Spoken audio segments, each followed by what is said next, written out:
few years ago, God gave me a dream. In that dream, I saw myself walking out of a car going into a grocery store. I was dressed the way that I dress now. I had on a long dress that covered pretty much my entire body. I had a cardigan on and a turban covering my hair.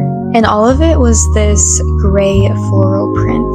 But the craziest thing about this dream was that there were two angels who were watching me. They were so excited and they were telling each other that I was finally doing it. At this point, God had been convicting me for years to cover my hair. I remember I came back to my dorm from a prayer night when I was in ministry school, and out of nowhere I heard this voice, which was God's voice, telling me to cover my head.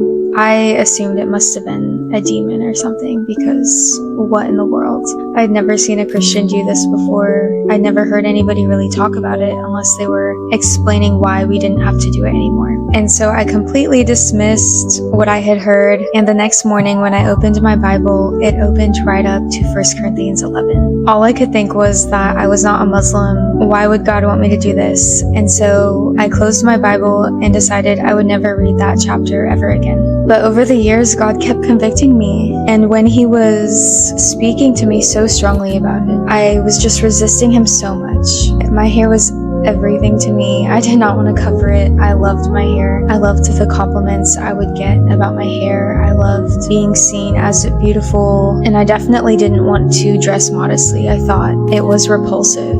But God really used that dream to reveal to me what 1 Corinthians 11:10 means when it says that women should have a symbol of authority on their head because of the angels. Now that I've finally submitted to God in this area in my life, He has blessed me with so much peace. And I don't necessarily think a piece of fabric will give you peace with God, but obedience does. In Philippians 4 verse 9, Paul says that we should be careful to do everything that we have learned from Him, everything that He has told us to do. And when we do, the God of peace will be with us. Obedience to God brings peace. God blesses obedience. Jesus said that we can be His friends if we obey Him. And so if you have been ignoring the conviction of the Holy Spirit to fail, I highly encourage you not to resist God. It really is for your good and for your benefit. God is so much better than we think He is, and everything that He tells us to do practically benefits us in this life.